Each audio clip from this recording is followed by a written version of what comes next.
Shalom, selamat sore Bapak Ibu, Saudara-saudari yang dikasihi oleh Tuhan kita Yesus Kristus. Kita bersyukur karena pada sore hari ini kita kembali dipertemukan dalam PA Mingguan GKI Salatiga Selasa 14 Desember 2021. Baik Bapak Ibu, sebelum kita mulai PA, ada baiknya kita awali dengan doa. Mari kita berdoa. Tuhan Allah Bapa kami yang bertata dalam kerajaan surga, kami bersyukur karena cinta kasih-Mu, Engkau boleh mengumpulkan kami sehingga kami boleh mau mengikuti PA pada sore hari ini. Kiranya Engkau memberkati kami agar kami boleh mengarahkan hati dan pikiran kami untuk kami boleh mengikuti PA pada sore hari ini yang akan dipimpin oleh Bapak Dwi Prasetyo.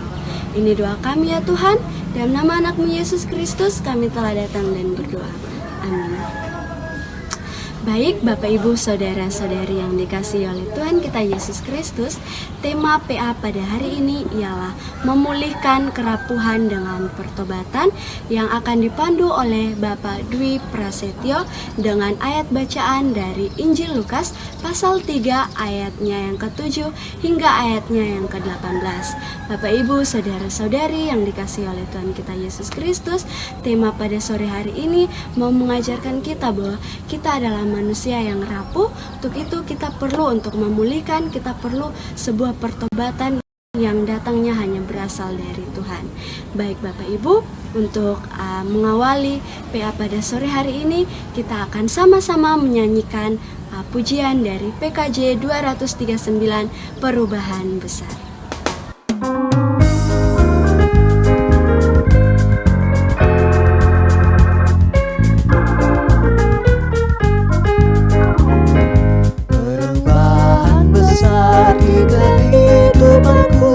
Sejak Yesus di hatiku, di jiwaku bersinar terang yang cemerlang. Sejak Yesus di hatiku, sejak Yesus di hatiku, sejak Yesus di hatiku, jiwaku bergema bagai ombak besar. Yesus di hatiku, aku tobat kembali ke jalan benar. Sejak Yesus di hatiku, dan dosaku dihapus, jiwaku segar. Sejak Yesus di hatiku, sejak Yesus di hatiku, sejak Yesus di hatiku, jiwaku bergema bagai ombak besar. Sejak Yesus di hatiku,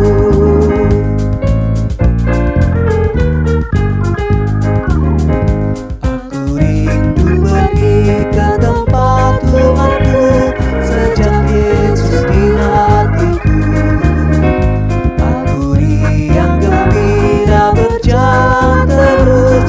Sejak Yesus di hatiku, sejak Yesus di hatiku, sejak Yesus di hatiku, jiwaku bergema bagai ombak besar. Sejak Yesus di hatiku,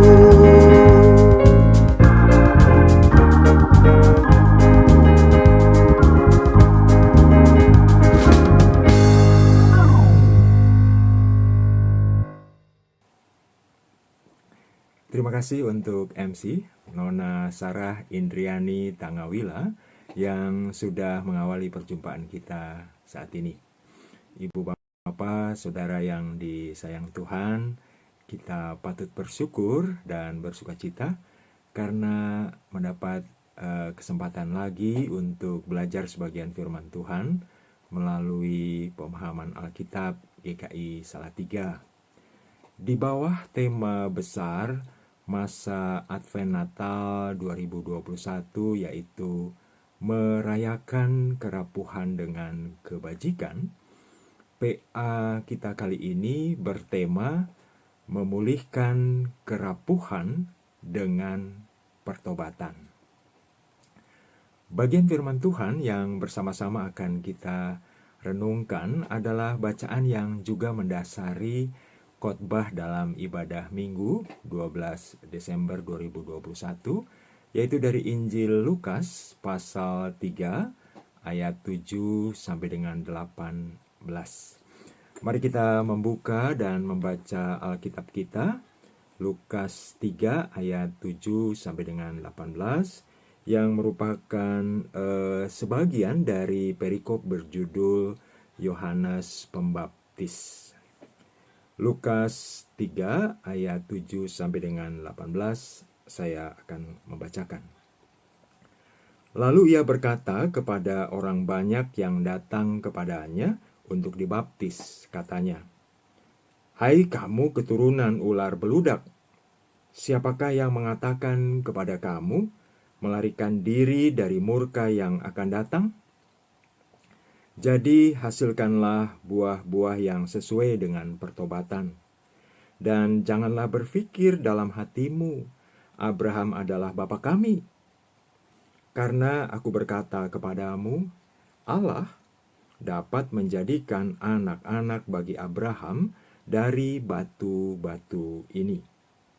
Kapak sudah tersedia pada akar pohon, dan setiap pohon yang tidak menghasilkan buah yang baik akan ditebang dan dibuang ke dalam api." Orang banyak bertanya kepadanya, "Jika demikian, apakah yang harus kami perbuat?" Jawabnya, "Barang siapa mempunyai 2 helai baju, hendaklah ia membaginya dengan yang tidak punya. Dan barang siapa mempunyai makanan, hendaklah ia berbuat juga demikian." Ada datang juga pemungut-pemungut cukai untuk dibaptis, dan mereka bertanya kepadanya, "Guru, apakah yang harus kami perbuat?" Jawabnya, "Jangan menagih lebih banyak daripada yang telah ditentukan bagimu." Dan prajurit-prajurit bertanya juga kepadanya, "Dan kami, apakah yang harus kami perbuat?"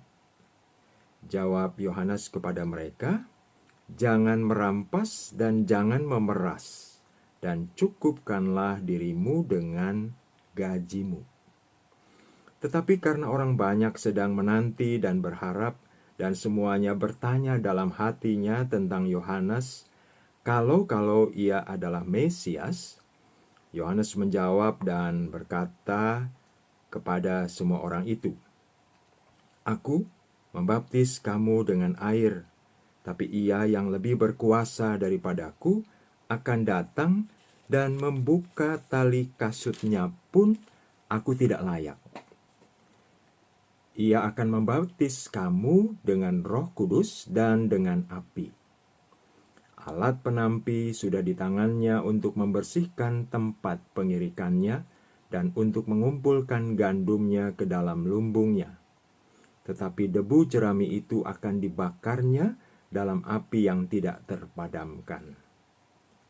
Dengan banyak nasihat lain, Yohanes memberitakan Injil kepada orang banyak.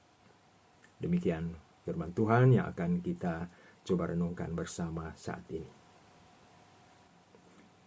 Ibu bapak saudara yang disayang Tuhan, dalam bacaan kita, Yohanes Pembaptis menyerukan, "Kapak sudah tersedia pada akar pohon, dan setiap pohon yang tidak menghasilkan buah yang baik akan ditebang dan dibuang ke dalam api." Seruan itu disampaikan oleh Yohanes Pembaptis kepada orang-orang yang mendengarkan khotbahnya di tepi Sungai Yordan. Para pendengar khotbah Yohanes adalah orang-orang Israel yang bangga sebagai keturunan Abraham. Namun sayangnya hidup mereka tidak mencerminkan sikap Abraham. Hidup mereka tidak mencerminkan diri sebagai orang-orang beriman. Di antara pendengar itu ada pula para pemungut cukai yang menjadi agen pemerintah Romawi. Mereka bertugas memungut pajak dari rakyat. Dari pekerjaan tersebut mereka sering menambah beban pajak kepada rakyat, sehingga penderitaan rakyat makin berat. Di sana ada juga tentara-tentara kerajaan Romawi sebagai penjaga stabilitas dan keamanan negeri. Yohanes menyebut mereka sebagai keturunan ular beludak. Ular beludak yaitu sejenis ular yang gesit, yang pada saat menyelamatkan diri dari berbagai ancaman dia begitu gesitnya. Ia akan berlari dengan cepat menyelusup ke rerumputan manakala ditekan oleh bahaya. Ular beludak adalah lambang dari orang yang munafik, yang mudah mengelak, membelokkan diri, dan oportunis. Di mana ada kesempatan yang menguntungkan, ia akan datang mencari keuntungan. Meski demi memperoleh keuntungan, ia harus menggigit dan mematikan yang lain. Dalam khotbahnya, Yohanes menyampaikan secara terus terang. Menurutnya, sepandai apapun seseorang menghindar, sepintar apapun seseorang melakukan tindakan oportunis demi kepentingan diri sendiri, semua itu tidak akan terhindar dari murka yang akan datang. Kapak sudah disiapkan. Bila tidak ada perubahan hidup menuju arah yang baik melalui hidup yang berbuah bagi orang lain, kapak itu siap dipakai untuk memotong yang tidak berbuah. Menurut Yohanes, jika hidup tidak menghasilkan buah, pastilah ditebang. Setiap orang diingatkan untuk bertobat dan menghasilkan buah. Hidup yang berbuah berarti hidup dengan mewujudkan kasih. Dalam bacaan ini, Yohanes memberi gambaran kasih sebagai kekuatan dalam hidup dengan mengatakan, barang siapa memiliki 2 helai baju, hendaklah membagi dengan yang tidak punya. Barang siapa memiliki makanan, hendaklah ia berbuat demikian pula. Intinya, hindari keserakahan. Hindari keserakahan, ingatlah sesama. Jauhkanlah keinginan memikirkan diri sendiri, karena memikirkan diri sendiri merupakan salah satu bentuk kerapuhan manusia, dan hal itu berlawanan dengan kasih. Keserakahan pada masa ini bukan hanya dalam bentuk keinginan memiliki banyak harta benda, keinginan untuk diutamakan atau mendapat prioritas layanan, keinginan untuk selalu didengarkan orang lain, serta keinginan dihargai karena menganggap diri berjasa atau karena jabatan yang dimilikinya, bisa menjadi bentuk-bentuk lain dari keserakahan pada masa kini. Ibu bapak yang dikasih Tuhan, saya tertarik pada bagian dari lirik lagu Rapuh, lagu ciptaan pendeta Yoas Adi Prasetya dan Ria Prawira, sebuah lagu yang menjadi lagu tema di masa Advent Natal kali ini. Mari kita hayati lagu yang mengingatkan kita untuk tidak usah merasa dikjaya, dan hendaknya sadar bahwa kita semua ini insan tak berdaya yang diajak melangkah bersama dengan kasih. Sekali lagi, lagu ini mengingatkan kita untuk tak usah merasa dikjaya, dan sadarilah bahwa kita semua insan yang tak berdaya diajak melangkah bersama dengan kasih. Mari kita dengarkan kembali lagu Rapuh.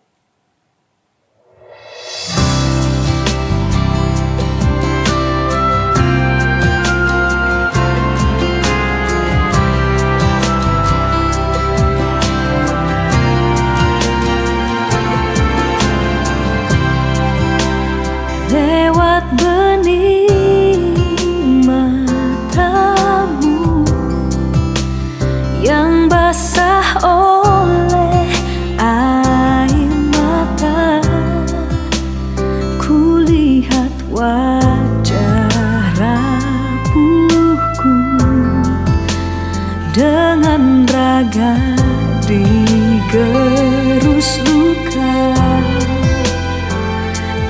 sukma mendamba cinta.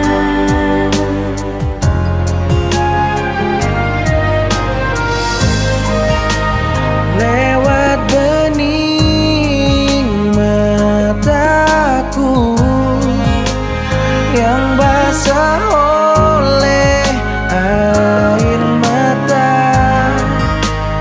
kau lihat wajah rapuhmu dengan raga digerus luka dan sukma mendamba cinta.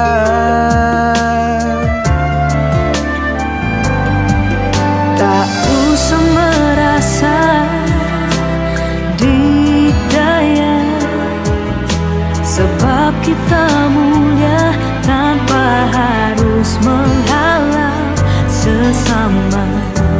Sebab kita mulia dalam kerapuhan sejati.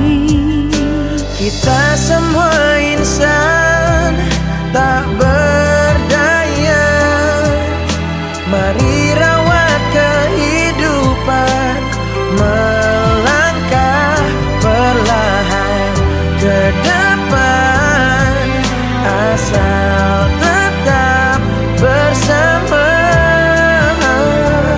dan kasih suci menuntun.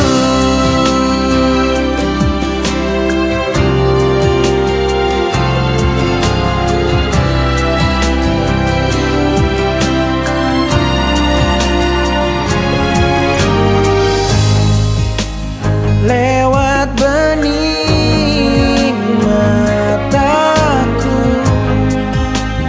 yang basah oleh air mata,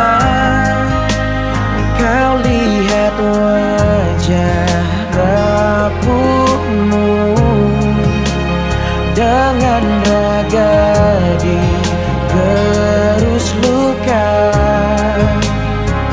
dan sukma mendamba cinta.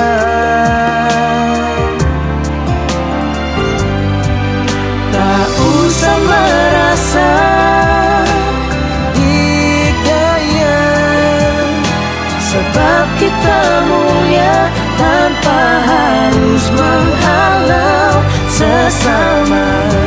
Sebab kita mulia dalam kerapuhan sejati. Kita semua insan tak berdaya, mari rawat kehidupan, melangkah perlahan ke depan, asal tetap bersama dan kasih suci menuntun.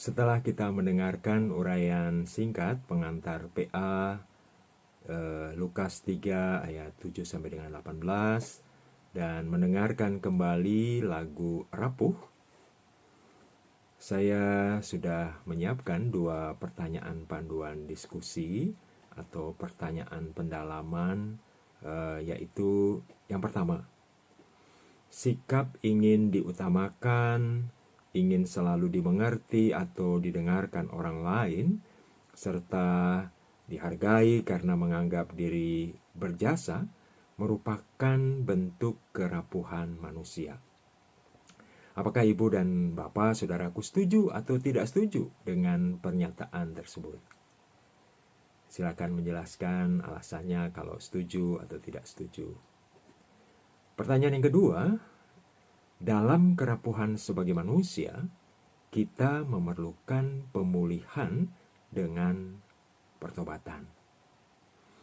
Tindakan seperti apa sajakah yang dapat kita lakukan bila kita setuju dengan pernyataan bahwa kerapuhan manusia perlu pertobatan? Tindakan seperti apa sajakah yang dapat kita lakukan?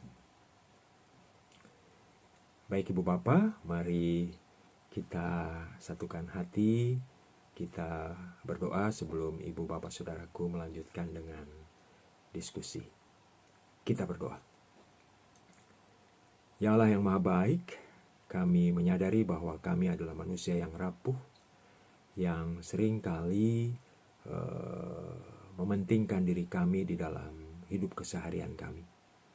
Tuhan, terima kasih saat ini kami boleh belajar dan diingatkan kembali lewat firman Tuhan bagaimana kami harus menjalani kehidupan di dalam pertobatan.